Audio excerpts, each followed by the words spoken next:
Welcome to All for United WFC Twitter Live. This is once again Saturday night, 8 o'clock live. Ben and Matt's Saturday Night Live takeaway show, whatever you want to call it. Anton Deck's pretty gone, done, dusted. It is Liverpool. The Scouts are playing at the minute, but who the hell gives a shit about them? The crap. So welcome to the show, ladies and gentlemen. And this is like, if you will, a bit of a double match preview today, because both United women and men's side tomorrow are taking on Brighton in their respective leagues at various different times. So we have a bit of a Super Sunday, if you will, what I call a double header Super Sunday for both United sides. And also, we're going to get on to World Champions. If we don't qualify for the Champions League, how will it affect our transfer windows and what kind of transfer targets are we going to be looking at? That's a bit later on in the show. And also, we're going to touch upon the absolute shocking links that Arsenal are after Casey Stoney for their managerial job for next season, replacing Joe Montemero. I hope I got his name right and not butchered it. I think it's absolutely laughable, that. But, you know, someone can wish. Someone can wish. But anyway, how are we today, Matt?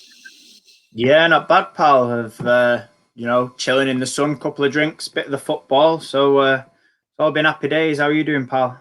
Not bad at all, pal. Evening, Robert. Nice for you to join us once again, pal. Just basically, just been doing nothing but resting, really, because obviously it was work last night, so just trying to catch up on a few Zeds, watch a few games of football today. So, yeah, not bad, really, not bad. Well, how's your week been anyway with work? Or have you been off now?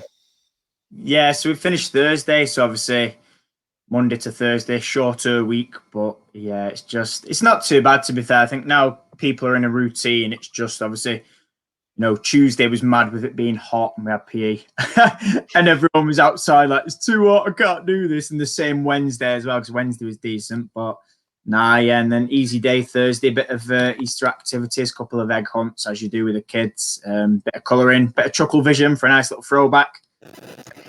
Good old Chuckle Vision. Lost on the kids, they didn't get it. So, but yeah, so now it's can't complain now. So 2 weeks off for Easter, chance for me just to recharge. Really, I'm just literally like tired. That's the only thing I can say. I love it, absolutely love it. But in terms of like mentally and physically, I'm just kippered. So it's a welcome 2 week break to just refresh. Hopefully, catch up with people when pubs are open and we get a little bit more of what should we call it, freedom. But yeah, can't grumble too much, I guess. Yeah, we're AFU. We're all for United's very own Barry and Paul Chuckle, aren't we? You know, me and we you. are, so. And the other two are out tonight as well. We're out in full force. Exactly, yeah. Anyway, pal. We shall move forward and look forward to the two games. We'll start with the women's team as always, because they are the game that kicks off the first at 1400 hours. 2 p.m., whatever you want to call it, depending if you're working on military time or not. But we're away at Brighton tomorrow, lad. What's your sort of general thoughts on the game tomorrow?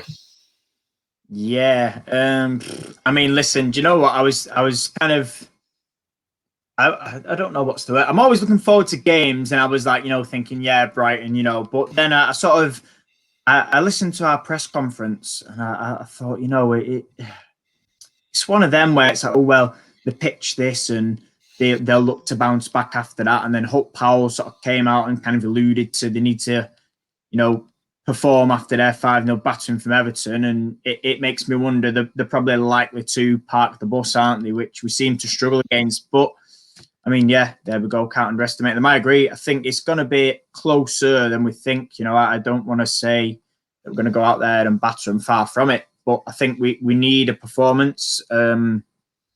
However that comes, whether we literally nick a win and we play absolutely dire, I think it is, again, another comment there, further down, potential tricky one. I agree. I think, we look at that, and I think, was it last season? When, I don't know if you went down, Ben, but we had that absolutely dire 1-1 draw away. Horrible night, horrible pitch, terrible game. And yeah, it was one of them. So I'm just hoping we can just go there and just give a decent account of ourselves. Like I say, I'm not bothered how we do it. I'll take a win. If it's scrappy, if it's an own goal, whatever, we just need to win. Cannot afford. And this is one I'll look at as being, you know, out of the games left, a potential maybe slight wobbler. But, you know what, I'm hoping that sort of, you know, the pitch and all these park the bus things aren't just excuses for if we do cock up. Because I don't want to hear afterwards that, oh, yeah, well, the pitch was to blame or the ref was to blame. You know, I think, evening, John, I think it's one of them. But listen, you know, if we go out on the front foot, we're positive, we play our game, we attack, we use the wings better, possibly change either the way we play our approach to the game or the personnel. And yeah, should have enough. And yeah, you know, let's go there and give them a game. Is there anyone in their squad or in their starting 11 that would sort of give you thought of a concern? You know, someone like that. I'm assuming like they're the one player that'll give us a sense of danger. You know, someone that we're fearful of. Maybe is there a player or maybe a couple of players that you think that we should be looking out for? I think, you know, Aileen Whelan, one of Nat's mates, ex-uni mates. She always seems to have a decent game up front against us. You know, she's not a bad player. I'm sure she's their top scorer again. So, you know, her in midfield, Inessa Kargman, the Dutch central midfielder, someone that was, you know, I was surprised she left Everton. I don't know if she wanted to leave, but she was a regular there, very good player. She'll be dangerous for him. I think, you know, they're probably the two that stand out for me. I think you've got Maya Letitia, who's a defender, but I think, you know, she can't do it on her own.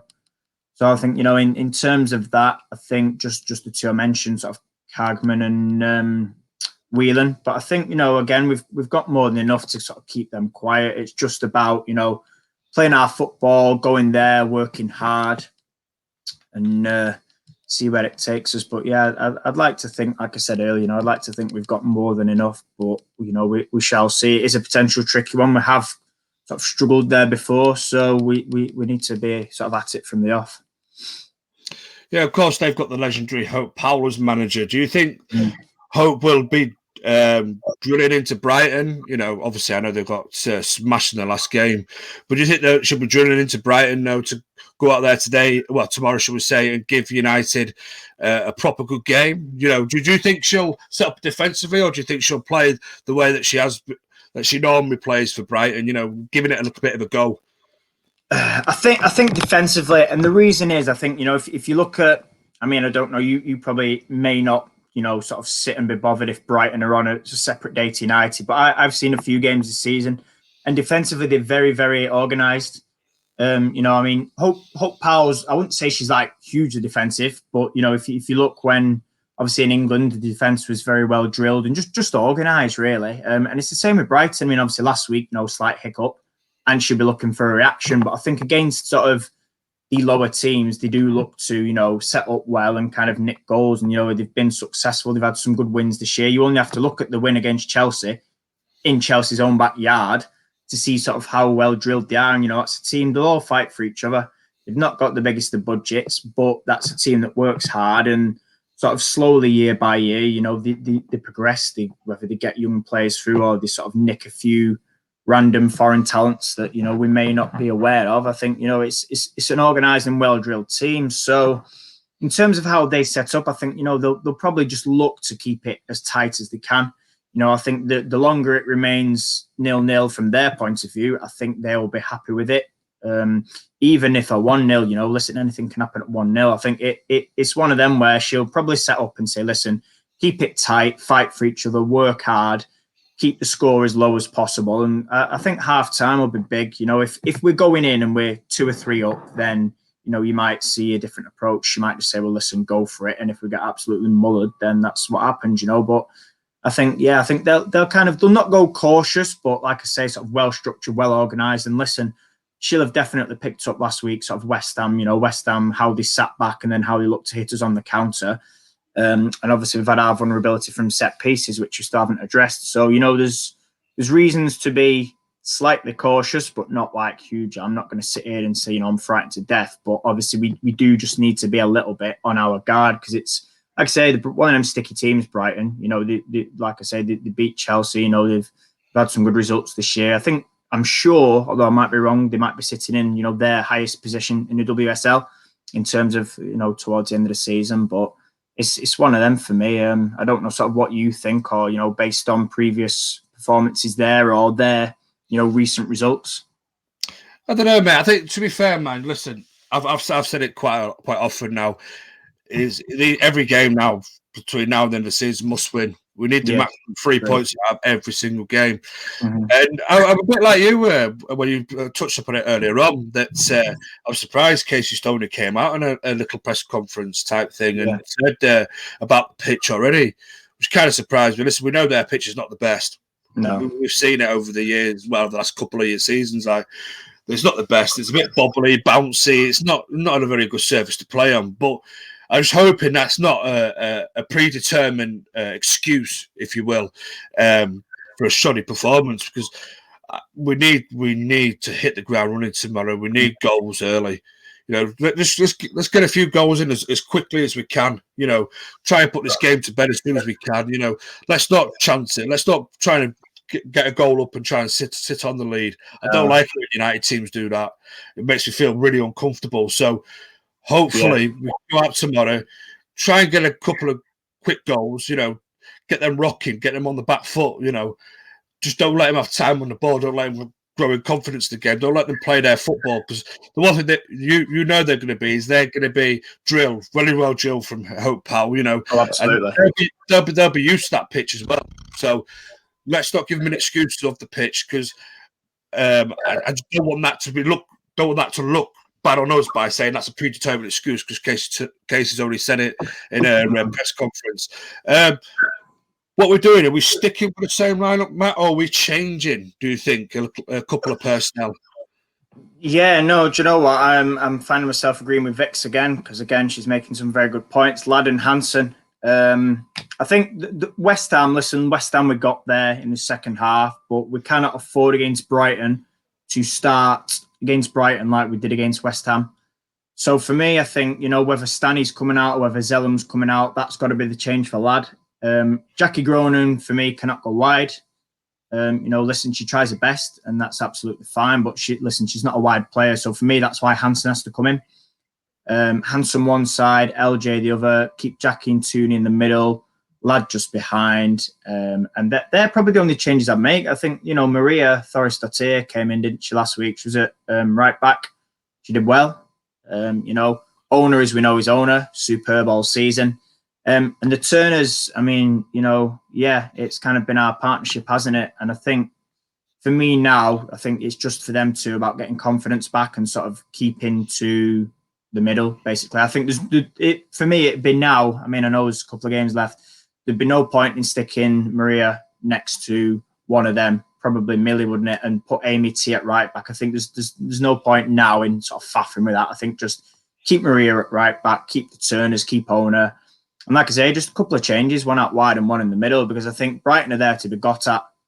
Like I say, they've got one decent defender, but let's take it to them, and let's not forget. I talked about their decent results. I think they got a draw at City earlier on in the season. They got a draw away at Everton, and I'm sure recently they beat Tottenham as well at home and kept a clean sheet. So this is why we need to get the personnel right. And we need to get sort of, that balance in midfield for me is crucial. A lot of work. Yeah, I agree. That's my reasons for sort of sticking with it. But yeah, it's just one of them, Ladd protects the back. She sort of does that job. And then it doesn't require somebody having to track back, if we sort of faff about on the ball like we have done in recent weeks and bloody spin around in circles, then, it's going to be chaos. But we've talked about Haley, haven't we, all this season, all last season, so I'll not sound like a broken record, but those are the changes I'd like to see. Whether we will see them is another thing, because like I said sort of last week before we previewed the West Ham game, I was very surprised that only Maria came in. I thought there'd be a couple more, but I think for me, only needs those couple of changes for me. Mix it up and see where it takes us. But what is that something you'd agree with, or do you want to see something different? Or what are your thoughts exactly on sort of approach? Mate, that's absolutely agree. You with Vix, to be fair, mate. 100%. we need lad back in the midfield. Who we take out? Is it Stanley Forth or is it Zellum? Yeah, either or, really. I'd probably take out Zellum, to be fair, mate, because I think Stanley Forth's actually coming into her own, in my opinion. You know, you know, she's had to bide her time a little bit through injuries and suspension, what have you. But I think she's starting to settle in. She's starting to look pretty decent now. So I'd probably lean towards maybe giving Zellum a bit of a rest. You know, let's get lad back in there. Let's not mess about. Let's get the job done.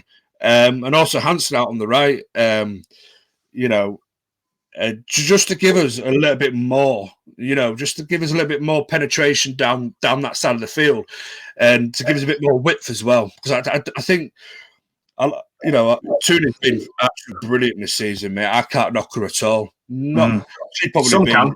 Some can. But yeah, listen, it's what players this season. But I just want to see us maybe go with a more natural out wide forward, you know, or a winger, whatever you want to call it. But I think just to pin them back a little bit, just to pin their fullbacks back. Yeah. I think the thing, the only difference for me is I think, and this isn't like, you know, it's not a bad thing, but I think Hansen is just stronger, isn't she? I think she's more physical and direct, and that's not to say Tooney's not direct, but I think you get that sort of power, don't you? You know, and I think she deserves a chance. You know, there's sort of times, obviously, she got a new deal a bit ago, and, you know, there's sort of Tobin was injured, but I thought we'd actually see her a lot more, and we've seen bits of her, which is fine, and we've experimented, cool. But I think now, you know, looking at how slippery potentially this game could be, you know, I'd love to see just Kirsty just literally go, you know, and get, there you go, drive at defenders. And like I say, for me, she just edges it purely because of the strength and the power. And I think another thing as well is, I guess she probably slightly tracks back a little bit better for me, into just helping out defensively, you know. But, you know, listen, if Tooney's wide, I don't be disappointed. I just feel that Hansen, reminds me of Birmingham away. Birmingham away was interesting because I remember at half time I said, we need to get Hansen on the ball more because nobody was giving her the ball. And then as soon as she got the ball, ran at them, and I think, did she score and get an assist from memory? I don't know. Once we included her anyway. Yeah, so those are my things. But, you know, like I say, and I agree with you sort of on the change in the middle. I think, like you say, you know, give Zell a rest. And listen, Stanley needs the run of games because, like you say, form and fitness and injuries and all that. I think now just get her up to speed with these last few games, and that'll be perfect because she'll be ready to hit the ground running in pre-season. So, yeah. Who do you think will play for the middle up front? Shall we say? Do you think we will stick with Press, or do you think we'll swap Press and Lauren James around to play Press on the left and Lauren up front, or do you think stick with Lauren on the left and stick with Press up front to start with? Do you know what? This is going to sound like, well, it may sound like I don't care, but I do. I'm not massively fussed, and the reason being is that, you know, I've talked about Lauren being central and sort of drawing defenders around her and having others play off her and linking her in. So there's that. But the fact that, for me anyway, last week, Press in the second half was excellent, and she linked up well with AJ coming from the left, you know, it's all how we sort of, for me, play it through to Press. If you've got Tooney and Jackie central, you know that their cleverness, the footballing brain, the way they move, the way they pass. I mean, you saw Jackie's pass for Press, you know, unreal. If we've got that in behind, it feeds in well to Kristen.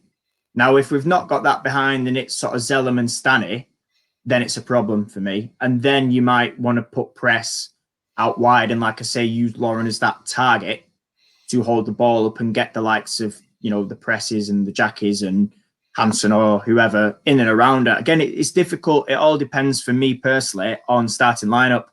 But I'm not against, you know, sticking with Lauren left and Press central. If it's changed, again, no arguments. But I think we need to sort of think carefully. And again, for me, my sort of positioning with them two depends on who's behind them, because the link-up play when it is Zellum and Stanny at times isn't great.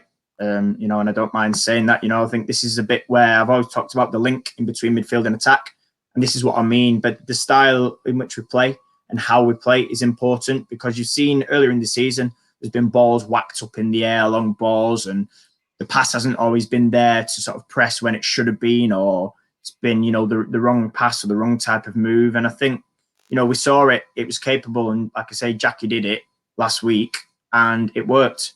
So it's just little dynamics, like I say, but I'd really like to think that we just stick with what we had, minus obviously, like I say, you know, the players in the middle, rotate that about. But yeah, should be interesting. What we're going to say for a score prediction, Matt, for tomorrow's game? 2-0. I'm not going to go high, but I don't think we'll concede. I think 2-0 is sensible. I think it's a tricky place to go. You know, I talked about results before, sort of talked about us in the past, haven't I, about like, you know, a need to sort of win, but we've not been at our best for me since January. But listen, like I said earlier in the show, you know, at the start, let's get the job done. Doesn't matter. Doesn't even matter if it's a 1-0 win. You know, a win's a win. It's just about getting the job done. I can't stress that enough. But I'm going for 2-0. Now, my score predictions or my goal scorers weren't that bad last week. I said Press and I said LJ, so I was happy with that. So I think this week I'm going to go for LJ again. And do you know what? I want to say Hansen, but then I don't know if she'll play. Do you know what? Sod it. I'll go LJ and Hansen because I think it's about time we saw Hansen. So we'll see what that brings. It's always fun. I just wish last week I'd have chucked a few quid on it because it wasn't a bad prediction with them spot on goal scorers. But yeah, we'll go with LJ and Hansen and a 2-0 win. Press Hansen, LJ. Yeah, I was about to say Vix has got 3-1 here. Yeah, I don't know. It's, you know, it's always interesting, isn't it? But I think, you know, 3-1, that's a 2-goal margin, 2-0, 2-goal margin. I think it won't be any more than that. I think if we get 3-4, I'd be surprised, but delighted. But yeah, I think for me, I'm going 2-0. How about you? So I was going to go 2-0 as well because do it. I don't think. I don't think. The one thing you know about Hope Powell is that she will set that team up not to be pushovers. You know, they'll give it their all. It'll be like their cup final in a way. You know, they'll be up for it. I'm going for a 2-0 as well, and I don't think Lauren James will score. I'm torn, like with you, whether it'll be Lauren James and Kirsty Hansen to score, or do I go for James Brace? Because I've got a feeling about Lauren James. Yeah. Like she's coming into form at the right time when we really need her. So I just, for me, I'm going to go for Lauren James Brace because I think it's one of those games where you're going to see Lauren James really take it by the scruff of the neck, and I mean really dominate the game, you know, and put a mark on it. The way that Lauren James, and the only way that Lauren James could do it, you know, she's the only player that, for me, that could put a stamp on a game like this.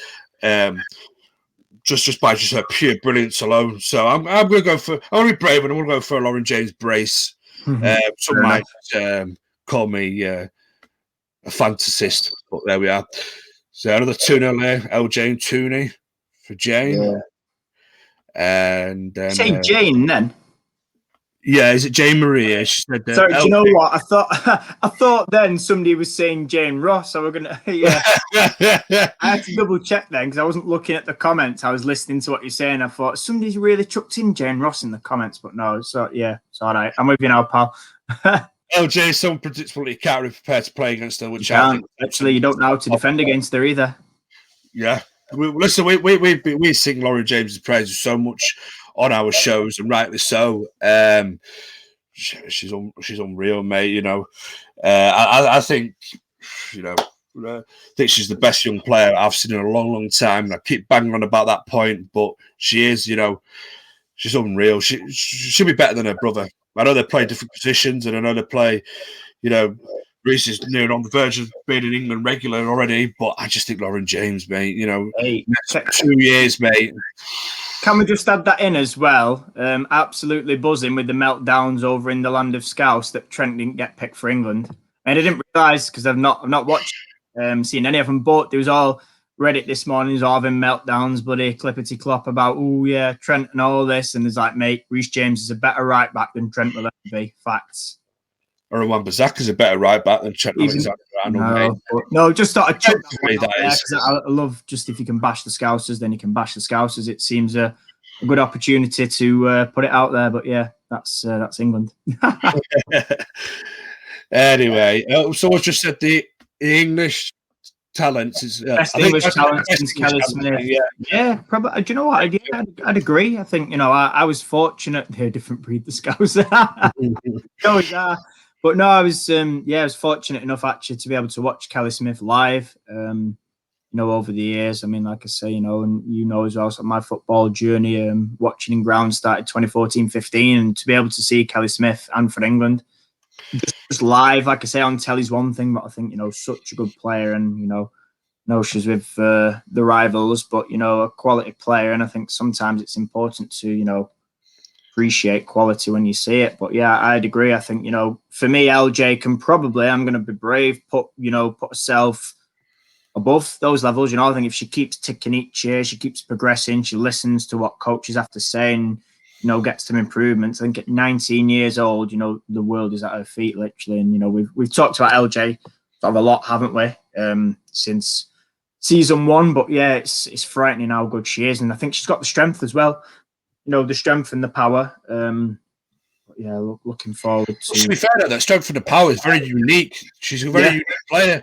You don't see a lot of players with their strength and power at her age. Do you know what I mean? No. So it's like, she's like beast mode. Do you know what I mean? Plus, as well, isn't she? She's like she seems one of them players where nothing seems to phase her. Like you look at her and sort of the body language and the way she is, and she doesn't seem bothered. Like some you can tell if they may be nervous and they'll make a couple of wrong decisions or dodgy passes, or you know how it is with young players. Yeah. But LJ just doesn't seem phased. She just gets in there, goes about her business, and then goes home. It's one of the cliche in it, I know, but you don't see what you may see with other young players, and that alone makes her unique for me. Absolutely, mate. Absolutely. So moving on to the second game, because there's two games for United tomorrow. The second game is the men, obviously, played at Old Trafford at 19:30, 7:30 p.m., whatever you want to call it, whichever way you do your time. Take it again. Just like taking on Brighton over Albion in the Premier League. So, so women are playing Brighton away, men are playing Brighton at home. So it's a good Sunday, really. What's your overall? I won't spend too long on this because I'm aware this is the women's show. So just real quick thoughts on United men's going into tomorrow night's game.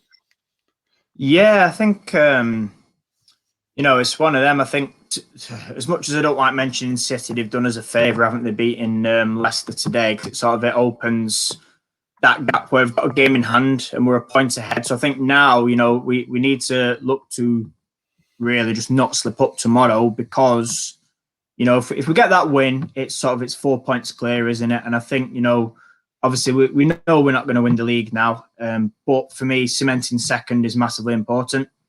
And I think I read before that Rashford and Greenwood had joined in training on, it was Thursday, so should be back. So I think that just gives us a little bit more. I love watching Mason, I really do. So yeah, I think get back to it. We've had internationals now. We've got that shite out of the way. It's just about finishing now as like I say, as best we can. For me, like I say, can't really slip from second. It'd be a little bit disastrous, wouldn't it? But again, it's one of them tricky ones. I think we're seeing today. Who'd have thought? And I tweeted out, I was shocked. I didn't know which shocked me more: West Ham smashing 5 past Reading, or West Brom chucking 5 past Chelsea. So, listen, Brighton aren't going to come into Old Trafford and score 5, far from it. But it's one of them where, they are fighting for their lives. It's not over at the bottom. And, it could, you saw the game, at their place, it was one of them, it seems to be just one of them potentially like awkward fixtures, doesn't it? Or it could be. So I think, for me, happy the men's football is back. But yeah, it's one where, like I say, I think it's better at home, and now it's one of them ones where it's it's kick on, get the wins and cement that second place for me. On his potential biggest headache going into tomorrow, I think, is the goalkeeper situation once again. Yeah, does he go with Dean Henderson, or does he go back with David De Gea? Because De Gea is now back; he's now available to play properly. He's, I think he's been away on international duty with Spain as well. So, but. And Dean's obviously been away on international duty with England. course, Nick Pope at this moment in time is undisputed England number one for me. And to be fair, the lad deserves it, Nick Pope. I think he's been an absolutely terrific. You know what? I think he's a better shot stopper, and for me, he's better at sort of in the air. And by that, I mean, like you come in for your crosses, your organisation. But I think for me, I'd agree again. I would stick with Dino personally. Just see how it does. I think it'd be a little bit harsh to drop him. I don't think there's been, huge clangers from him, in terms of the games that has come in place of De Gea. I think there's no real reason to change. I know David is and has been number one, but I think for me, again, it's just that sort of we talk about with the women, don't we, competition for places. But I don't see no real reason why, he should swap. Other people may think different, which is absolutely fine. But for me personally, I think just for consistency, I think, if you as a back four, you know sort of what you're getting, don't you? And listen, they'll be used to De Gea, don't get me wrong. But I think just having had Dino those past, has it been 3 games-ish, maybe 4? I think it just, you stick with it unless there's a massive need to change or a huge clanger's dropped and then he might rotate. But even still with the goalkeeper, I think if you drop a clanger, it's important to react and not just be dropped based on that because it doesn't do good for your confidence. So, yeah, Dino for me tomorrow and see where it takes us. Again, that links into my point on communication, sort of the back four being settled and things like that, really. Absolutely, because we all know that a back four. I think the back four looks, especially Lindelof and Maguire, look a lot better. With Dean there, because they know Dean's going to come and catch some crosses. They know Dean's going to go through players to claim the ball or get a fist of the ball or whatever. And it's good to see that. But again, sometimes politics in football dictates that your guy that's on £350,000 a week got to start not being sat on the bench. And I think he's the highest paid goalkeeper in the world. I'm pretty sure at 350k a week. Someone might be able to. I don't know. I love David, but I just think it's Dino's time, and obviously we've got Europa League coming up again, haven't we? So it'd be interesting whether they stick with Dean for the league games and we put David back in for Europa League. Why not? But as Ollie said, though, he's got two really good goalkeepers to choose from, and he can, whichever one that he chooses, he believes they could do a job for him. So we shall see. A quick score prediction for tomorrow for the men, then, pal. Do you know what? I'm thinking 2-0 again. I know it sounds like, chucking out these 2-0s, but I just think, at home, and I think that away game was chaos, wasn't it? That penalty in the, was it 10th minute of added time? I mean, listen, Brighton at home for the men is a different proposition to Brighton away, but I think, they've got a couple of all right players. I think for me, their best defender is injured. That was Lamperty. He's out, so that's a bit of a blow for them. But, obviously, they've got a couple of strong centre halves, haven't they? In White and Dunk, or is it Webster? One of them, I can't remember. I think Dunk might have left. Mopay up front can always cause a couple of issues, but I'd like to think, like I said, we're at home now. Got Mason back, got Rashford back. I think, 2-0. He's not doing too bad early under Graham Potter this year, so and just hopefully Welbeck doesn't come back to bite us on the arse. But yeah, I think 2-0 again. Should be there and thereabouts, but who knows? Yeah, I'm gonna go 3-0 for United. I think we're a bit more clinical and ruthless. Yeah. I think 3-0 for United. I think tomorrow. I think Bruno will come back stronger. He'll be fresher. I think Vic said it earlier on. It'll be a bit fresher. He's come back a little bit earlier because obviously he was suspended for the Portuguese national side for their last fixture. Mm-hmm. So I think he'll be up for it. He loves playing against Brighton as Bruno. So hopefully Rashford will be back as well in the starting 11 as well. I think he'll bag as well. And I'm not going to put it past Luke Shaw to even bag the way Luke Shaw, the form that Luke Shaw's in. To be fair, mate, the more I was thinking about it, I know Bruno's going to win it by an absolute landslide, the Player of the Year, man. But I think Luke Shaw should have won it a couple of seasons ago when he won it. I didn't think he was the best player, but this season, mate, I think he's in it for a right shout for that Player of the Year. And if he wants to win it, he'd definitely deserve it more so than the time we won it a couple of seasons ago because Yeah. Luke Shaw this season has been absolutely I unbelievably think good. for me, I mean, you know, because obviously they didn't have the sort of the dinner that they usually have where the men turn up. They did in the women last year because of everything that went on. But I think there's that many awards now. There's got to be a chance where they can win it. You know, there's Player of the Year. I think there's the Fans Player of the Year. There's the Matt Busby Plate. Is it? There's all sorts now where different people vote for different things, and I think we'll definitely, like I say, I think we'll see him win something. I don't know exactly what it will be, but yeah, I think we'll see him pick up some sort of award. Absolutely. Now, obviously, people know that I work nights, so I'm a bit late to the news of gossip and rumours and all that lot. But last night, whatever you want to call it, obviously, during the day I try sleeping. I work nights, and then I had a game of football for the first time in God knows how long, since our Prime Minister is now allowing us to go out and get a little bit active again. So I played football, but obviously, while I was out, just before ready to kick off, I looked at my phone and obviously we was debating about what topics we should discuss, and then this came up. Casey Stoney getting linked to the Arsenal job, and I was howling because I was thinking, who the hell's cut that link, or is it true, or is it what? Mate, you know better than me, so you take it away, pal. Where did this rumor sort of come from?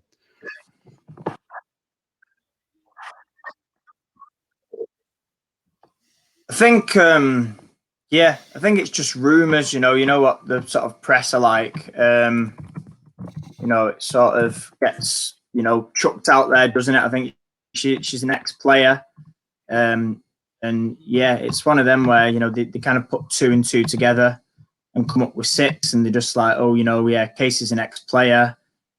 She's going to be linked, but I think it's a load of rubbish. I'd be shocked if it was correct. I'm sure she's come out and said, oh yeah, I don't want the job. She's happy here. Yeah, I can't be very surprised. I mean, listen, I know this doesn't mean anything, but you look at her Instagram, she's been redoing and renovating the whole house.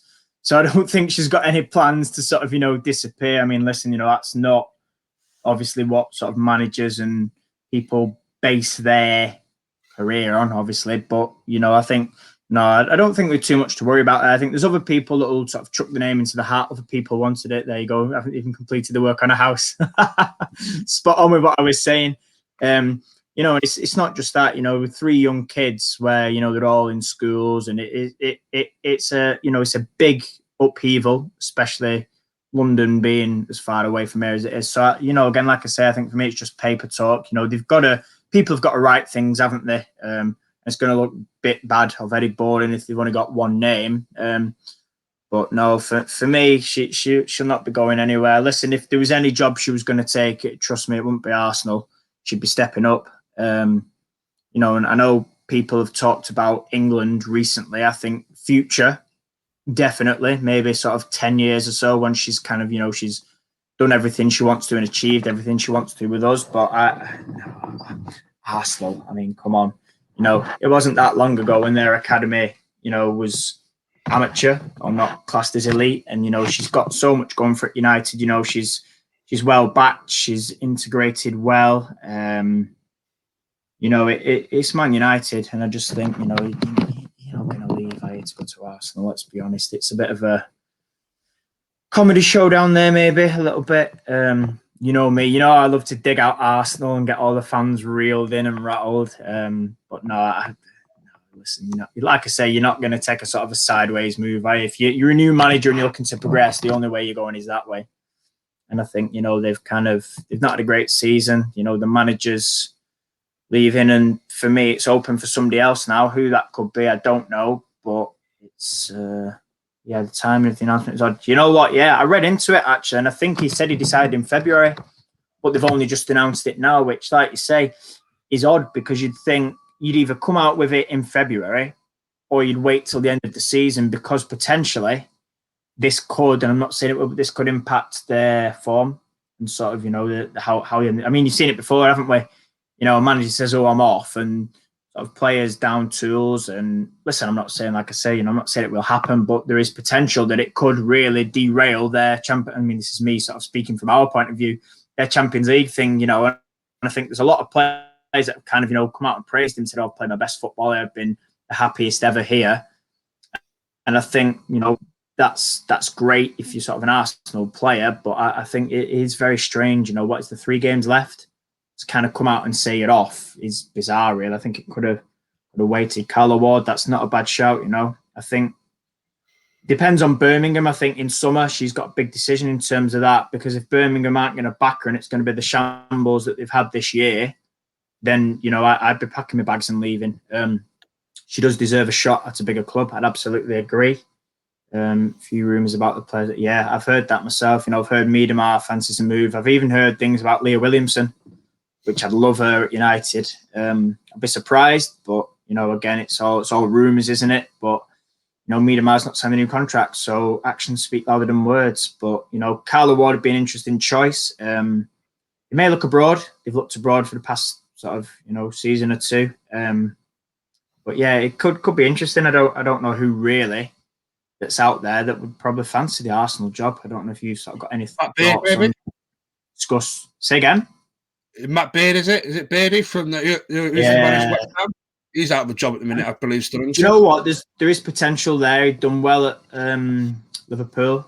Back when they were half decent. But I think I don't know, because for me, I think if he keeps Bristol up, I can really see him staying there, because I think although Tanya's under contract, it does become difficult because obviously, he was going in there, and I don't know for me if he was sort of, what they're expecting. But for me, I had him written off, and I think the way he's turned that around and they've got to, a cup final, I think he's done an excellent job there. Would he maybe make the leap that high up? I don't know. Like I say, he was good at Liverpool and he was good at Chelsea as well. But sort of that was back then and things were different. And now I think, could he handle a big club? Possibly. But, there's big pressure at Arsenal. Like I say, they've sort of fallen away in recent years. I think, they used to dominate the English leagues, and they've kind of, had a bit of a wobble, and they're having to rebuild and sort of change the dynamic and recruitment. But I can really see Matt Baird staying at at Bristol, if they stay up. Where that leaves Tanya, like I said, I don't know. Seeing in the comments there, Vic says the Wolfsburg manager's been linked. Again, that might be something what they look to do. It might need to be foreign recruitment, but I think it's going to be interesting in summer for Arsenal. It really is. That the manager leaving is one thing, and then you've got rumours of players unhappy, and Leon will be circling like they do, spend their summer shopping in England. I think would be Ludlow. Do you know what? It'd be great because I don't think she'd do too well there. And just to get her off commentary, because she drives me crackers when she commentates her on the BBC. She's so biased, isn't she? It's Reading this. And I mean, listen, I get that she used to play for both, manage and etc. But, Reading this and Arsenal that, and I can't stand her. But I think, she did all right with Wales, and then she kind of dropped off. And, is she a big enough name? For me, not. But then, that's speaking from sort of what an Arsenal fan would probably say. I don't think they'd be too happy with her. But from a United point of view, brilliant, get her in. It's one of them on the flip side. But yeah, another one. See, not everyone's a fan of her commentary, but I don't know. It's like I say, it's going to be interesting. Would somebody like perhaps Kelly Smith and Rachel Yankee fancy a dream team, which would be a gamble. But it is something you could see happen. 2 ex-players. Both qualified. Obviously, Rachel briefly had sort of coaching and managerial spells. Kelly, not so. I mean, she's coach of the younger players. But, again, it's all options, isn't it? But I think summer's bigger for them than it is for us, because they've got to sort out a manager. They've got to sort out unhappy players. And I think whoever comes in needs to be right, because if it's not right, then players will be off. They'll want assurances that team is going to be up, fighting at the top, not struggling to hold on to sort of third, fourth, now that we've sort of come in and taken over and caught them up. But yeah, interesting times. But for me, like I say, Casey won't be going there. And it might be that they go for try and nick somebody else. What's to say they might not nick, Kelly Chambers. She's done a decent job with Reading over the past few years, limited budget, very good coach, brought through a lot of half decent young players at Reading. That could be something we see. Could they maybe go and nick, our old mate Willie from Everton. Who knows? Again, it could be one of them. But I'm thinking with the way Arsenal usually go foreign, don't they, and try and get this sort of this foreign way of playing, so to speak. I think there's the ex-Lyon manager, Gerard Preacher, I think is how you pronounce it. He was there before this recent guy. So there's options out there anyway. But in terms of Casey, I'd be very, very surprised. I think she's even come out and played it down, hasn't she? I think did Emma Sanders ask the question in yesterday's press conference. But yeah, I think we're safe for that one. Yeah, it'd be an absolute step down, mate. It'd be a mega step down if she went to Arsenal. Yes, people might say Arsenal are like, in terms of the women's game, bigger and more successful than Manchester United, but I don't care, mate. They're not. Listen, Casey Stoney's got the biggest job in women's football, in my opinion. Yeah, she's the manager of the biggest football club in the world. I know we're brand newish. I know that we're not on terms with the Lyons, the Arsenals, the Chelseas of this world, the Wolfsburgs, in terms of pedigree in the women's game. But, mate, for me, as a football club alone, she's managing the biggest football club in the world. And even the England job, mate, isn't as big as the job she's in now. Yeah. In my opinion. I mean, some people might say, yes, the England job is because it's the national team, it doesn't come around very often. And maybe Casey would like that at some point in the coming future years. Mm-hmm. But listen, mate, I think she's here to create an absolute dynasty for herself. Yeah. In the mould of Sir Matt Busby, in the mould of Sir Alex Ferguson. I'm not saying she's going to stay 26 years like Sir Alex did at Old Trafford. However, I do think that she is there, that she's here at Manchester United for the long haul. She's got a vision. Yeah. Got her ideas of how she'd like to build a side up. Hopefully, gain us Champions League football season in, season out. And win us a few trophies. I think she's in it for the long haul, mate. I think it's like you said, though. I think the press or whoever it was has come up and said, "Oh, she's former Arsenal." Yeah, they're always going to do that, aren't they? Do that, and like I say, I think at least 10 years. And the reason I say that is she was at England, wasn't she, as assistant, and she chose to come to United, which tells you all you need to know, doesn't it? I think, like you saying that, like I touched on, win everything or try as best as possible to achieve everything. And once she's really sort of cemented her, like managerial sort of achievements and status as one of the best, then you may look, but again, you might not. Like you said, England's not the be all and end all. She's been there, hasn't she? Only briefly as assistant to Barry Chuckle. No, Phil. The greatest thing you imagine in the world, him. I think no, we're safe for a good few years. I'd be shocked if anything like England tempted her. I really would. She's played it down, as has Emma Hayes, and if anything, Emma should be chucked out before her. Get rid of Emma at Chelsea and send her to England instead. I'm sure everybody would love that. To be fair to Emma Hayes, I think she's another one that probably be at Chelsea for quite a long time. Yeah, absolutely. She's trying to build a dynasty of her own, Yeah. She's obviously turned down the English job numerous times in the past, from what I've heard. I'm not the biggest know-all in women's football, but I just think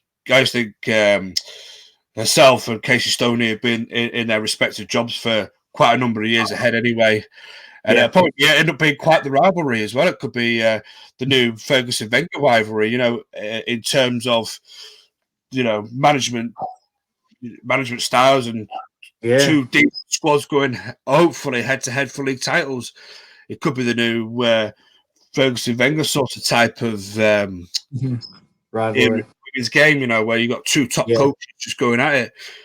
And listen, yes, Casey's got a lot to learn still, but hey, Emma had a lot to learn when she first took over, especially at Chelsea. Absolutely. Take your time, Vic says both control freaks, I think. So, both control freaks. Yeah, I think that's the thing. I think with England, you have to be sort of a yes person, so to speak, don't you, in a way? And I think, like you say, Casey and Emma are both very much heavily involved in the day-to-day running of the club, or clubs, should I say, if we're speaking about sort of Chelsea as well. But yeah, it's one of them. Into like say, there's. I mean, Emma's talked about it, hasn't she? She said, I want to be winning Champions League titles. I want to be winning trebles, and that's great. I'm sure for her, like I say, and I'm sure Casey will be exactly the same. She'll want to, like I said earlier, she'll want to get everything done and dusted before she even considers. And listen, she might not even want it then. 10 years down the line, who's to say, oh, she hasn't had enough and she wants to retire and spend time with her family? Like I said before, yeah. 3 young kids growing up, and it obviously it's difficult being a parent. And listen, she lives and breathes Man United. She's literally in dead early. You see her on her Instagram, don't you? She's up running at 5 a.m.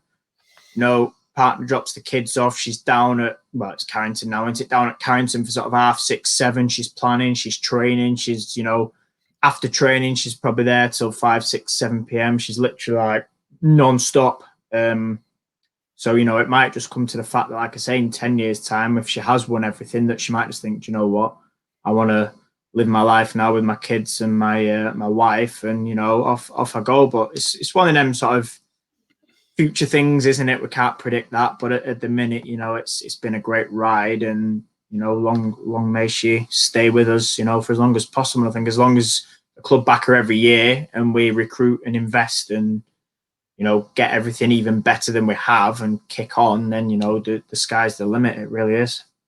Absolutely. And I think Manchester United, especially now, letting the women use Carrington a lot more, mate. I think that's, that's brilliant, because Carrington is a world-class facility. People might say it possibly might be a little bit outdated by the noisy neighbours lot at the Etihad campus, but it is what it is. But it's what it is. But still, I'm glad to see that we were allowed them to use that Carrington, the facility, because listen, world-class footballers deserve world-class facilities, and we have got world-class footballers in our team. So it's good to see that United are allowing them use of world-class facilities, because Leeds Sports Village is a top-class facility to play football on a match day, but for training, debatable, So it's good to see that United have opened it up for Casey, and long may it continue. Moving on to the next topic. It must be a thrill to cross paths with the men's team, must make them feel valued. Yeah, that's true as well, yeah. Absolutely. Anyway, moving on to the next topic, because I know time's running on again. If we don't make Champions League, if Arsenal do pippers to the Champions League players, because obviously they have got a game in hand and a superior goal difference, will it affect our transfer dealings in the summer? And if so, Matt, if we have to maybe look at different players, what type of players will we be looking at? If we don't get the Champions League football, or do you think we can attract the players that we want to attract, our first choice players, without Champions League football, like we have done with Preston Heath, the window? I think without Champions League, it doesn't become difficult, because we kind of briefly touched on this, haven't we? We're not fully, and I said last time it's Man United. But the difficulty you have is for me, you're probably then going to be held to ransom. Players will say, well, you're not Champions League, give me more money. It's one of them. Now, I sort of referenced a couple of weeks back, I think it was us on this show, and I mentioned Bunny Shaw. And when we had Simon on, back whenever that was, he said, one of the things that she was looking for over here was a team that's in the Champions League and competing for league titles, which in January we were. We were up there anyway. And I think he said she had an offer from Chelsea. Now, obviously, Chelsea can chuck money at it.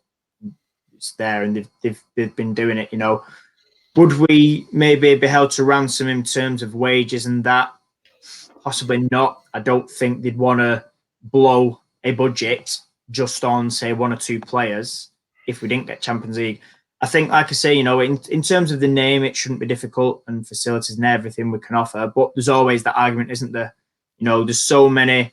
Chelsea are hoarding players now, like there's no tomorrow. And I think, again, City will be probably chucking money at it and doing similar. And I think it does become difficult, because if one of them two come in for a player, then they'll say, well, they've got this. And if I give an example, back in summer, I said, we should look to move for Chloe Kelly prior to a sign for Man City.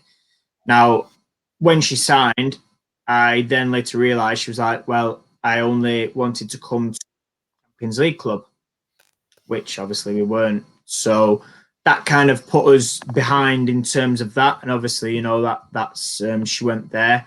And I believe, and this was again before she went to City, we had an offer in for Ellen White, but again, she wanted Champions League. There's been talk as well. People sort of mentioned Beth England unhappy at Chelsea and she might look to move. Again, she'll want Champions League. So it's bigger than people think. You know, it's all well and good me saying it's Man United and it's this and it's that. That's great, but the money side, you know, there's more money coming into it next year, sponsors and Sky. You know, people are now looking to really, players are really learning to sort of, you know, earn a living from this or a better living. You know, I mean, listen, the top clubs pay decent wages plus sponsorships, but, you know, players coming over from abroad that won't, you know, necessarily be on as much, you know, will want the Champions League. So I think I'd be a little bit worried in terms of recruitment, but I'd still like to think that people would, you know, come and give us a chance. You know, like you talked about earlier, you know, Tobin and Kristen, for example, you know, were willing to come. We didn't have Champions League. They came in and fair play to them. Fantastic, you know. So I'm not going to sit here and say it's the be all and end all. Yes, we want Champions League. And yes, I still do think, like I said a bit ago, that we may have failed this season if we do come fourth, having exited the cup early. I think we needed to show progression and we've chucked it away. But again, that's an interesting point. If Preston Heath stay, they're a massive pull. You know, you might get, you know, somebody saying, right, well, we'll give it a year. We'll give it 2 years. You know, Tobin and Kristen stay. We want to play with them. We want to help get that club into the Champions League. Obviously, like I say, should we come fourth? But, you know, again, it's one of them, and it's hard to predict.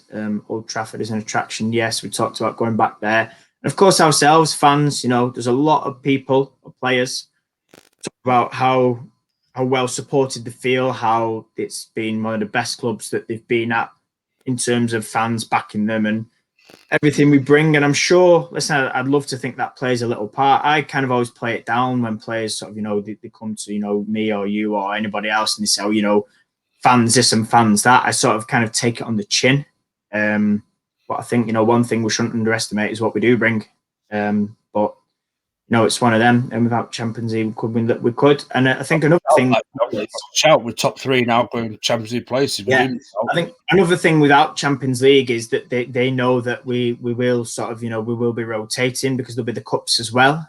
You know, and we've not got the biggest of squads, so there's probably more chance of playing. So it's one of them, you know. I think, you know, Champions League format, yeah, new group format again, you know. And there's talk of this bloody Europa League. I don't think that'll happen anytime soon. We don't want that anyway. But, you know, like I've talked about in the past, it's going to be bitterly disappointing for me if we miss out on third. It really will be. And I like to see proper progression. People say, oh, well, we'll close the gap on points, but I mean, is that real progression for our standards? For me, no. Other people will disagree. That's fine. But my reasoning, like I said, you know, past shows with it, we've gone out of an easy Conti Cup group.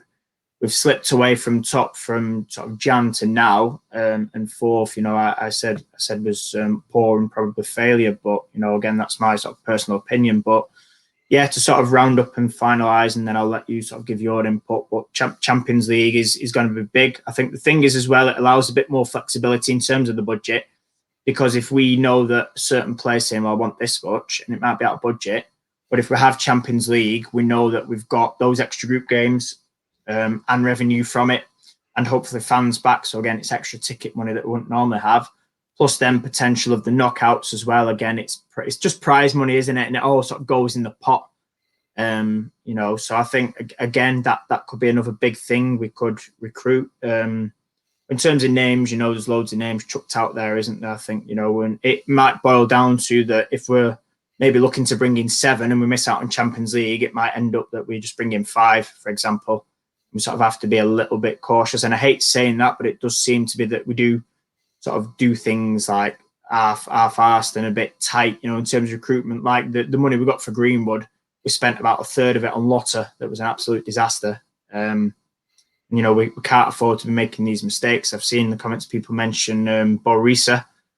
I mean, listen, that seems to have died a death, doesn't it? Whether that's because we've had a bit of a shambolic performance, and I don't know. I'm not sure what's happened with that, because she was supposed to be unveiled in this international break, but it's all gone very This is my point about transfer. This is why I don't get bogged down on transfer rumors. No.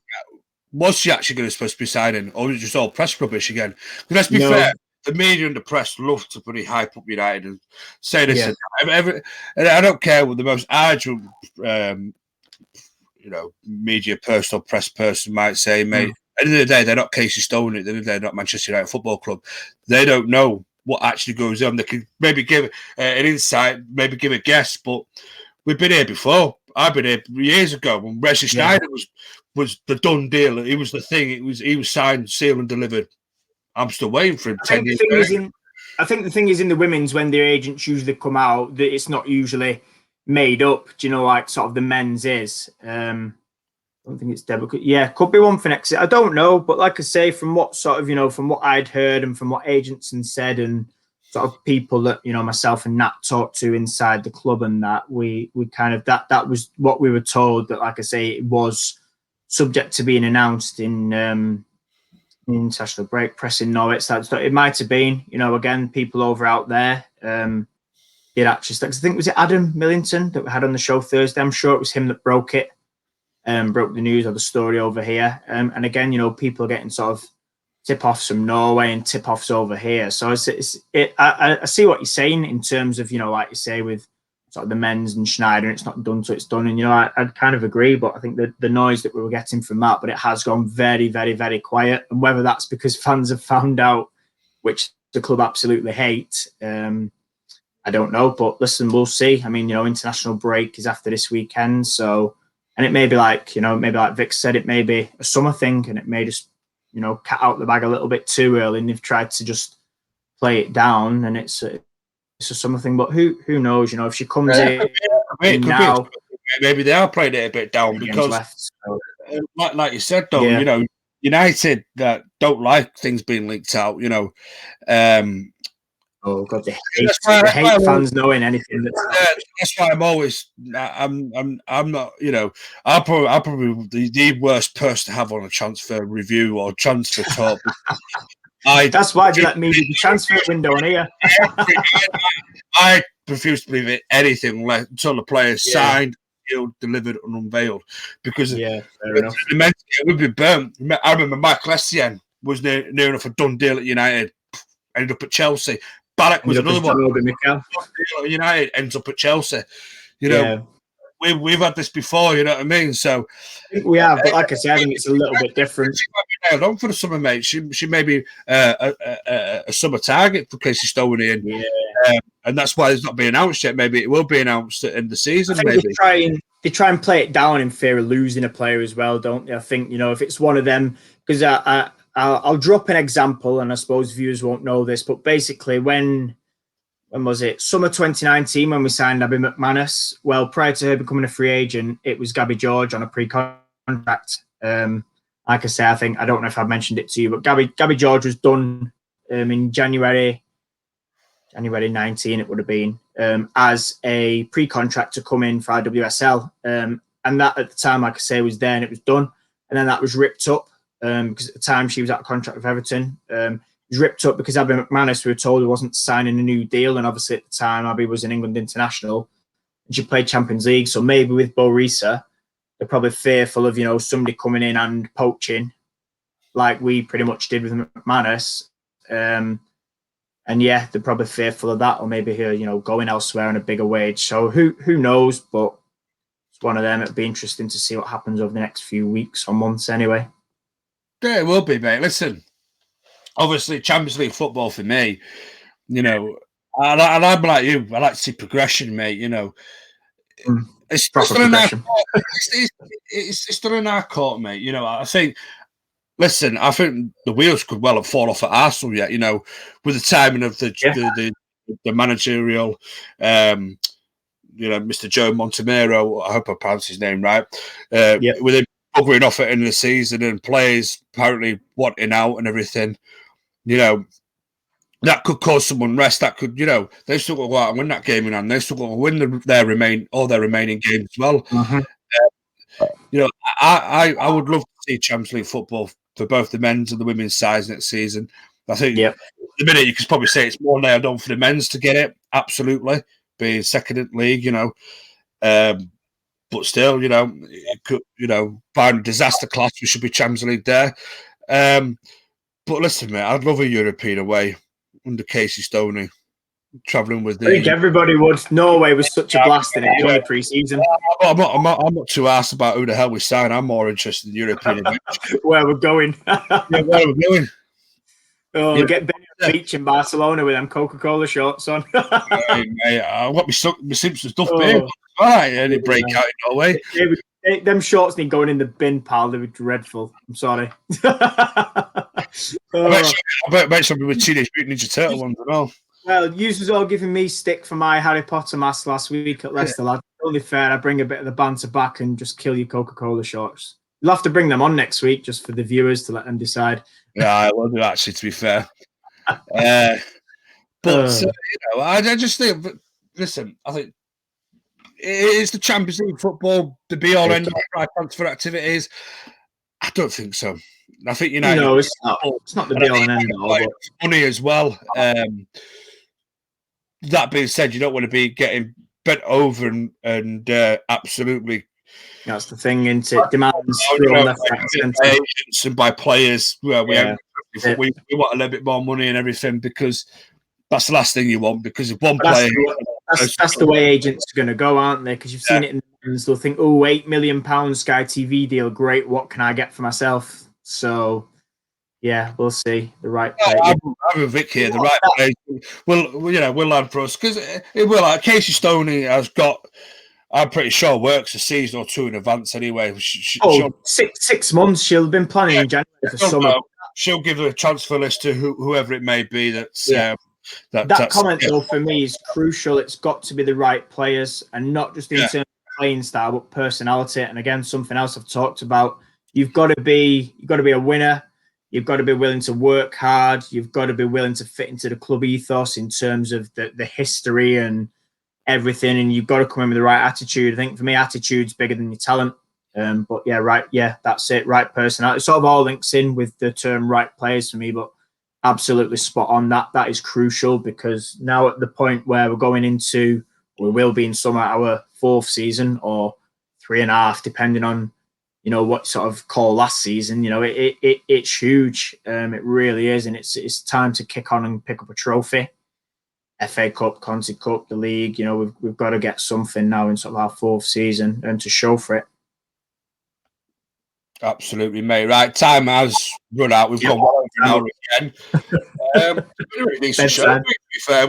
We was a bit worried about what we was going to do with content, because obviously we're all good. We've got so many shows now. There's only so much we can say, and we don't want to mishmash and go over, because, mate, my little brain, and you know, when I'm half tired, I'm coming out with all this. Oh God, Ben, we did that. Oh, of course we did it. I even watched it. So how the hell could I forget? So it's been a really good show today, pal. I think that's gone better than expected today. That's one of our best ones, I think. It's sort of flowed quite naturally. Anyway, mate, so I don't bore people to death now. Where can people find you, Matt, on the old socials, pal? Yeah, so Twitter, name on screen there, or Instagram, although it's not really great for chatting. You probably just click and watch videos. Matt.crane15. Tomorrow, and again, I've sort of put a schedule up tonight, but tomorrow, John Foster at 1:15 will be on with guests, sort of a pre-match, as we always do on a match day, discuss the lineup. Always brings talking points, so there'll be stuff there. Not sure on guests yet because I'm out on duty myself, but John's tomorrow 1:15 and half-time. I'm down at Leicester. Charlie Devlin is back. I've spoken to her. She's finished being concussed. However that happened. So she's back. She's involved. So I'm going to go down, catch up with her. If Leicester win, then they're promoted. So, you know, just to get thoughts. I know there's a few of our fans follow ex-players, myself included, and Natalie as well. It's always good to see how they're doing. So, yeah, going to go down there. Hopefully Leicester come up, because for me, Charlie deserves a shot in the WSL. And yeah, hopefully just catch up afterwards, you know, so that'll be over and all for United as well, same as last week. I'll just do a brief build-up, a couple of pictures on there, full-time analysis, and then hopefully catch her at the end once they've battered London City. And then obviously Monday is you, me, John, Nat, Yehuda, and Amber. So there's 6 of us on Monday. Big show, reviewing Brighton, and that's that. Tuesday, me, John, Gareth, Anthony, and depending on tomorrow, I think if Leicester seal it, I think the topic for Tuesday is what do clubs coming up to the WSL need to do to sort of stay in the league, and what do those clubs in the lower half need to do as well. So lots of exciting stuff coming up.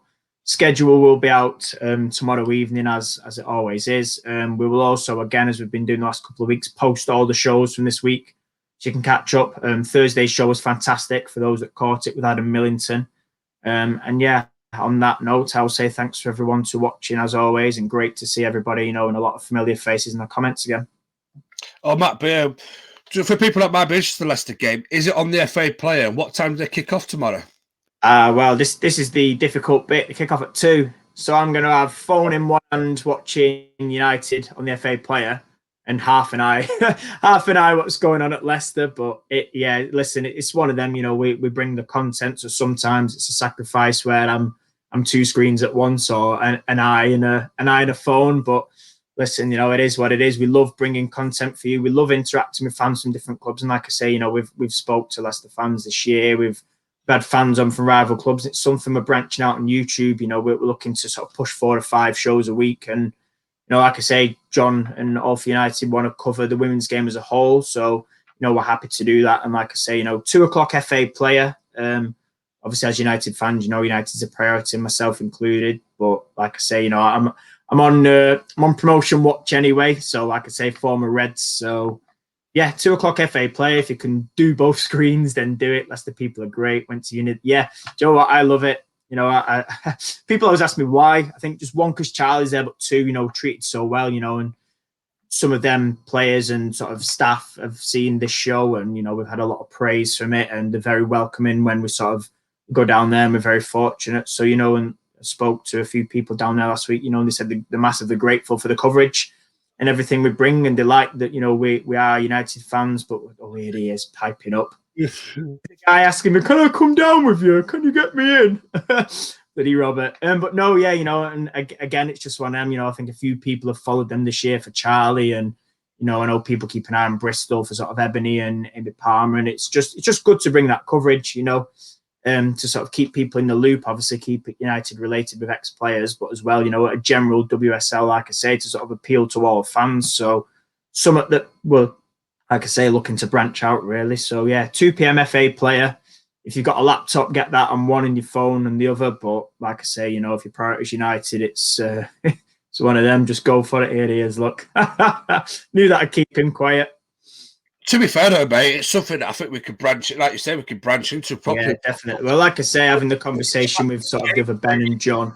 To games, it'll be easier because, especially if we've got players out on loan, we've now got a platform to go out cover. Well, this is it. Yeah, we can go out and, like you say, I'd have loved to get to Blackburn to cover Maria Edwards, but it's one of them where there's only so many of us, so many hours in the day, and when people ask All for United, can we do this and can we do that? We work as best we can. So could be a surprise. Like I say, if Leicester do sort of seal it tomorrow, then Tuesday's show will be sort of aimed, not Leicester, but like a what do we expect from those lower teams, and sort of kick on next season, and like I say, players out on loan, and where can we see sort of our up and coming players. So it'll be interesting anyway, but that's the plan sort of long term. Like I say, John and the other Ben that runs the channel, there's been conversations there in terms of branching out, and like I say, we've always had fans from other teams come on, so long may it continue.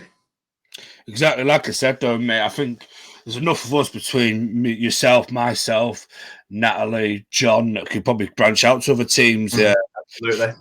Especially when we go back to games, you know what I mean? It could be a couple of us at different games, you know what I mean? We could be different games. Yeah. We've got platforms now to do it. We've got platforms where we could do vlogs on our own YouTube channel as soon as that's set up. Sky's the limit. Guys, I'll let you wrap it before we give too much away and get told off. Again, Ben. Not again.